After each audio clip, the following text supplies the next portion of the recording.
pessoal, a gente está aqui na Livraria Cultura, no Shopping Bourbon, para o nosso bate-papo sobre storytelling, negócios e comunicação.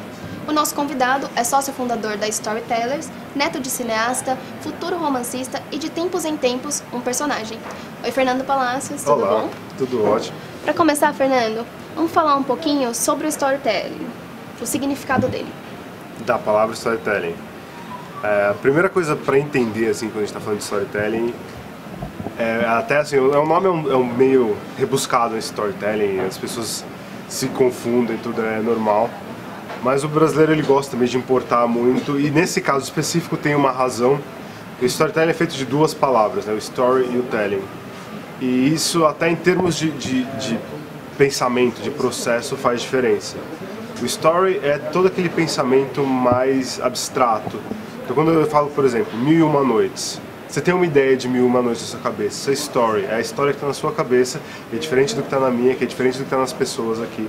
Cada pessoa vai ter uma história diferente na cabeça. Isso vai valer para o Senhor dos Anéis, vai valer para qualquer história. E o telling é na hora que isso é expresso em alguma coisa. Então é na hora que você vai dar a sua versão da história. Também cada um vai falar de uma forma. Exatamente. Então uma mesma história pode ter vários tellings diferentes. Você pode ter o Drácula. Então o Drácula foi lá e teve várias versões. O Batman. Teve um Batman que é uma versão, tem um outro Batman. A história é a mesma, só que cada vez ele vai tendo um telling diferente. Ele é contado em um momento diferente, ou um recorte diferente, ou um ângulo diferente. E a gente pode usar o storytelling só em ações pontuais?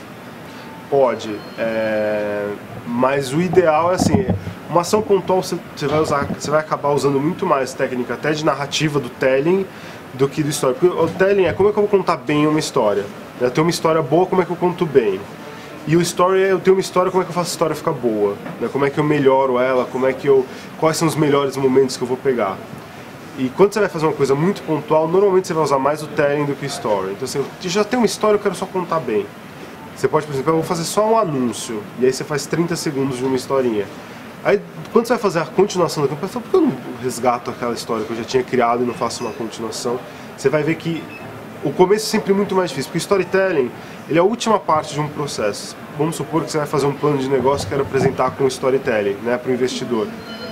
Você vai ter que fazer o plano de negócio como você sempre faria. E além disso, ainda vai ter que criar o storytelling por cima.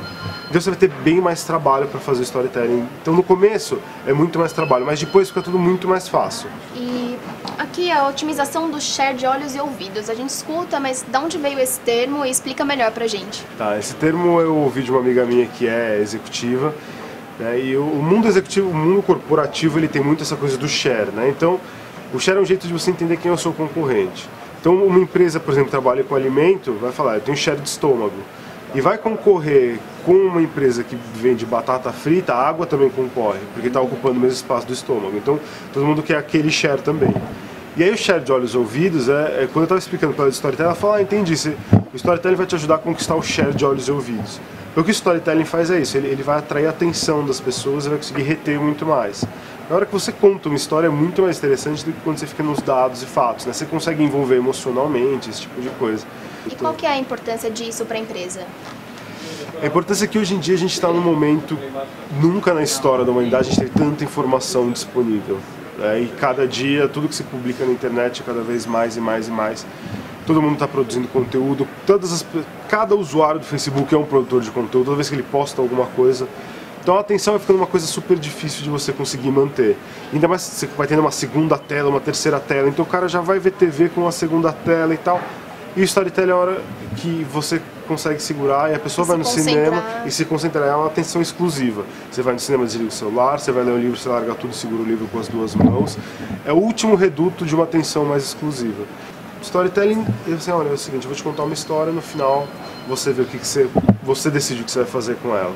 E aí você passa 90 minutos contando uma história, que aí no final é só para te vender alguma coisa. E as vantagens são inúmeras para uma empresa. As vantagens são inúmeras e as formas de usar também. Né? Você pode usar para explicar para os colaboradores um novo posicionamento de marca. Então todo mundo há 30 anos trabalha com a marca do mesmo jeito, para uma coisa mais popular. E de um dia para o outro vai virar super premium. Como é que você vai fazer a pessoa entender essa mudança? Aí você vai usar uma história que mostre na prática como essa mudança acontece.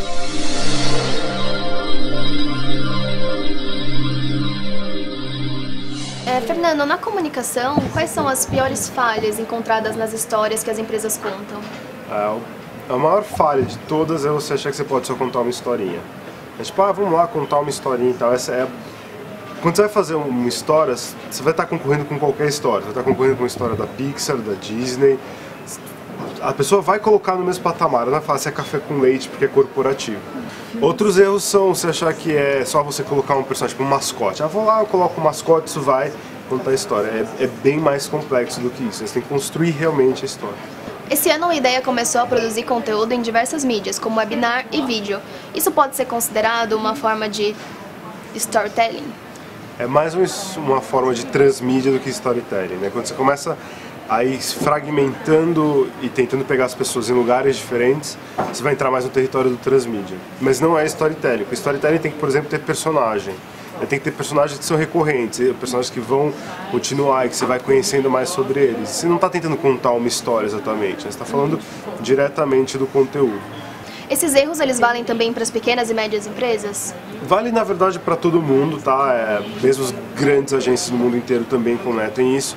Mas as pequenas e médias, é óbvio que elas estão mais suscetíveis, né? Porque justamente por não ter o pessoal tão treinado, não ter esse know-how mais desenvolvido, elas tendem a errar mais. Só que, por outro lado, as pequenas e médias elas têm uma grande vantagem, que elas têm a paixão, às vezes elas têm o próprio fundador ainda, elas têm as boas histórias, as pessoas que estão lá viveram as histórias que estão ali, então é só uma questão de contar bem aquelas histórias que elas já estão vivendo. Também a proximidade entre quem está contando e quem vai receber. Exatamente, você tem é menos industrial, então a história ainda é mais verdadeira, ainda tem mais raiz ali, ela tem mesmo que não seja uma grande história épica, ela tem uma verdade muito grande, e para o storytelling o que importa é a verdade, mais do que qualquer coisa, essa verdade humana por trás.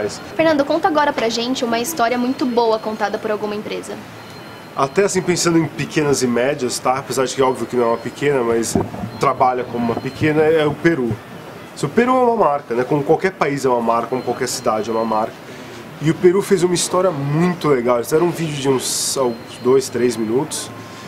E é uma história de um cara que tá já tipo, um futuro distante, mais ou menos 2030, alguma coisa assim. E o cara recebe um pendrive. E ele recebe esse pendrive e ele já fica meio bravo com a secretária, então eu já mandei não me interromper. Quando ele fala, não, mas quem mandou esse pendrive foi o senhor mesmo. E ele tinha mandado no passado, ele tinha mandado nos dias de hoje. E aí é um vídeo super emocionante dele gravando a viagem. Ele falou assim, olha, eu te mandei, espero que a gente ainda não esteja barrigudo ou careca, e não sei o que. Ele vai falando tudo da viagem que ele teve pelo Peru. E aí isso vai tocando ele, assim, é um vídeo super bonito, super simples. E vende todas as características que o Peru está para vender, a gastronomia, uma viagem de aventura. E tudo isso dentro de uma coisa super criativa, porque ele está brincando com essa coisa do futuro, né? Tem toda a coisa ali. Poderia ser um curta-metragem, eu pagaria para assistir, sabe? Se eu pagasse, eu não pediria meu dinheiro de volta. O storytelling sempre vai cair nesse ponto. Você quer saber se é storytelling ou não? Você pergunta, você pagaria para assistir isso? Se você pagaria para ler e assistir e não pedisse dinheiro de volta, você pode considerar que é um bom Essa história, no caso, ela continua? Então, ainda não continua, por isso que é uma ação direta. Mas eles podem continuar, porque o personagem é bom, a história é boa, daria para fazer uma continuação. Então, obrigada, Fernando, obrigada a vocês também e até a próxima. Continuem acessando Ideia de Marketing aqui no canal e também no blog. Eu acho que muito mais que o tema da história é como ela é contada. Às vezes um tema bastante simples, corriqueiro, sei lá, se é contado de uma maneira que entretém, que prende, fica muito mais interessante do que uma coisa muito cabulosa, mas que é mal contada.